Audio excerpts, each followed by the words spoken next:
후성 이어서 살펴보도록 하겠습니다. 지금 7,090원에 매수를 하셔서 20% 정도 보유를 하고 계신데 지금 한 6,590원 정도에서 거래가 되고 있는 것 같아요. 후성. 근데 약간 지금 손실 구간에 있거든요. 사실 이럴 때 조금 투자자분들이 머뭇거리시는 것 같아요. 기다리면 다시 올라올 수 있지 않을까라고 좀 기다리시는 것 같은데 이런 부분은 또 어떻게 해야 될까요?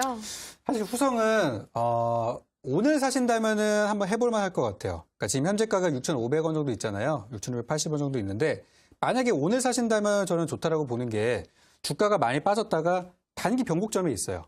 그러니까 이제 아래로 떨어졌다가 꺾이는 지점들, 반등하는 지점들을 변곡점이라고 하잖아요. 그런 변곡점들이 나와 있는데 자, 차트를 보면서 지금까지 변곡점이 몇 번이나 나온지 한번 보겠습니다.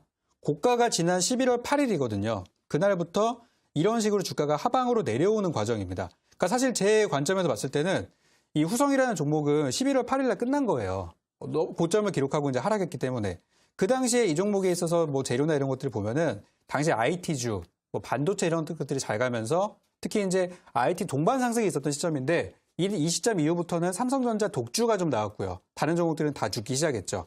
그래서 주가는 지금 하락 추세로 떨어지는 과정들이고 지난 금요일 날 그리고 이번 주 월요일 날 바닥을 형성했기 때문에 지금 들어간다면 조금의 수익은 얻을 수 있지만은 매수하셨던 금액인 7,090원 정도는 일단 올라가기 쉽지 않은 금액으로 보입니다. 저 일단 보유 의견을 잡아드리고요. 가져가시되 이 매수가 위로 여기 제가 선 그려놓은 구간들이 있죠. 대략 금액을 보면 7,200원 정도가 나올 거예요. 추세상으로. 근데 그 자리 돌파 못하면 위험할 수도 있기 때문에 저는 매수가 부분에서는 정리하시기 바라겠고 일단은 가져가 보시기 바랍니다. 저는 보유 의견 드리겠습니다. 네, 1차적으로 지금 7,090원에 매수하셨는데 그 가격까지는 조금 기다려 보셨다가 매도하시고 그리고 7,200원 선까지 올라오지 않으면 또 매도 의견 주셨습니다. 자, 보혜 양조 살펴볼게요. 지금 비중이 좀 많습니다. 1,400원에 매수를 하셨는데 100% 정도 가지고 계신데요. 전부 다 가지고 계신데 좀 줄일까요?라고 의견을 주셨어요. 자, 조금 수익권에 있긴 한데 이럴 때도 조금 애매한 것 같아요. 좀 기다려보면 더 큰 수익이 나지 않을까 좀 욕심이 나는 구간인 것 같은데 어떠신가요? 자, 보유 양조 왜 올라가셨는지는 다 아실 거예요. 뉴스 보시면 다 나오죠? 지난 3월 3일 날에 대형 이슈가 나왔습니다. 그래서 그동안에 이제 사실은 뭐 다른 인물에 관련된 종목인 줄 알았는데 알고 보니까 이쪽 관련주더라 하면서 이제 급등을 했죠.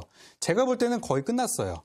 거의 이 파동은 거의 이제 마지막이라고 생각이 되고 이거는 제가 이제 주가를 분석을 할 때 사용하는 우리 매매 도구들이 있습니다. 특히 속공 차트에서는 이제 그 추세선들을 많이 좀 이용을 하게 되는데 오늘 이 종목은 추세선의 어떤 상단 돌파에 실패한 모습이에요. 그러니까 즉 상단에서 아래로 꺾여 떨어지는 변곡점이 나올 가능성이 높다라는 거고요. 제가 아까 전에 말씀드린 매도의 기준 첫 번째 재료가 나오면 팔아라. 두 번째, 단기 급등하면 팔아라. 세 번째, 수익 나면 팔아라. 이건 세 가지가 전부 다 해당되는 내용이에요. 재료 나왔습니다. 확인되셨죠? 두 번째, 단기 급등 나왔죠? 어제까지 급등했어요. 세 번째, 수익 보고 있어요. 이건 뒤도 돌아보지 말고 파셔야 되고요. 더군다나 오늘 같은 날에 음봉이 나오고 있다면은 내일장에 우리 뭐 정치적으로 큰 이벤트가 있기 때문에 차라리 수익 보고 계신다면은 팔고 내일 다시 사는 게 어떨까라는 생각이 들기 때문에 일단 현재 구간에서 매도, 수익 실현하시기 바라겠습니다. 네, 보혜 양조는 수익 실현에 의견을 주셨습니다. 세 가지가 뭐였죠, 전문가님? 다시 한번 좀 짚어볼까요? 처음이 첫 번째는 재료죠. 그렇죠. 네. 호재 또는 악재가 나왔을 때는 매도하는 게 좋다. 그리고 두 번째는 단기 급등. 그리고 세 번째는 수익 실현, 수익이 구간에 있다면은 매도해라. 이 세 가지가 되겠습니다. 네, 다른 종목 가지고 계신 분들도 이 세 가지에 지금 자신이 보유한 종목이 맞는지 한번 꼼꼼하게 체크해 보시면 좋을 것 같습니다. 오늘 보혜 양조까지 종목 진단 살펴봤습니다.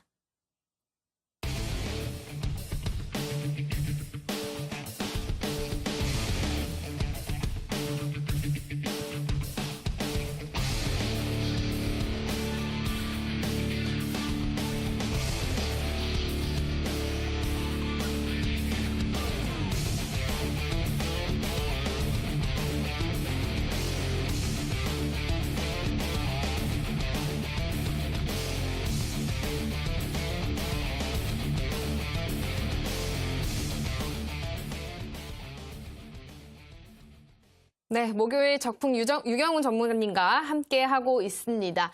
지금 종목 진단 함께 해봤고요. 이어서 오후장 어떻게 전략 세워야 되는지 한번 전문가님께 여쭤보도록 할게요. 사실 내일 같은 경우도 좀 큰 이슈가 있잖아요. 이럴 때일수록 조금 어떻게 해야 될까요? 정말 오후장을 대응을 어떻게 해야 될지 네, 좀 의견 좀 주시죠.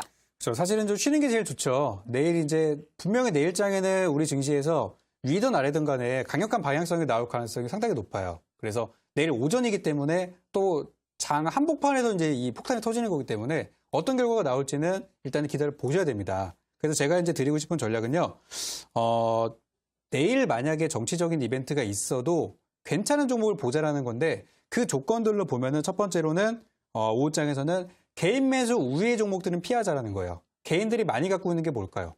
오늘 아침에 제가 올라가는 종목들을 보니까 누구누구 정치 관련주, 누구누구 뭐 정치 테마주 이런 것들만 올라가더라고요. 그래서 개인들이 많이 보유하고 있는 종목들은 피하자. 현재 지금 우리 시장에서 코스닥에서 개인들의 매물들은 많이 빠져나가서 이미 대형주 쪽으로 옮겨가고 있는 그런 추세예요. 여러분들도 지금이라도 조금씩은 발을 옮기시는 게 좋지 않을까. 그래서 개인 매수 우위 종목들은 피하시라는 말씀. 두 번째로는 이슈된 종목들 매도 관점인데 아까 매도의 관점 설명드렸던 첫 번째 기준입니다. 호재 또는 악재가 나오면 팔아라. 호재나 악재가 나오게 되면은 시장의 중심이 되게 되죠. 이슈가 되게 되죠. 이런 종목들이 올라갈 수 있는 확률이 크지 않습니다. 그리고 세 번째로 언제나 좋은 종목은 저평가주기 때문에 많이 떨어진 종목들, 바닥에 있는 종목들 위주로 보시라는 말씀으로 오후장 간단하게 전략 드리겠습니다.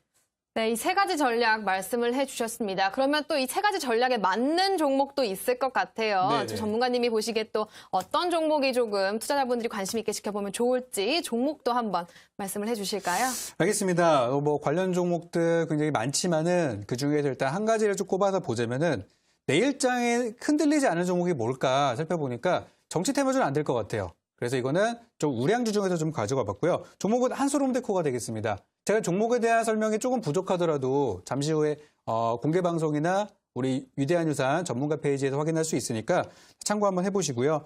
일단 한솔홈데코는 기본적인 이 회사의 성격 자체가 뭐 인테리어 그리고 이제 마루 바닥재, 건자재주라고 우리가 이야기를 하죠. 그쪽 관련 종목이기 때문에 앞으로 건설 경기, 지금 뭐 GS건설이나 현대건설 같은 종목들이 많이 올라가고 있습니다. 그래서 그 종목들과 같이 발을 함께 할 수 있는 종목이고요. 건설 경기에 따른 수혜주다라고 설명드리고 싶고, 세 번째로 중요한 거는 실적이 굉장히 좋은 종목이라는 거예요. 그래서 실적 우상향 종목이라는 부분을 제가 포인트를 잡아봤고요. 간단하게 이거 매매 전략도 잡아드리자면은, 매매 들어가실 분들은 1650원 이하, 현재가가 1650원이거든요.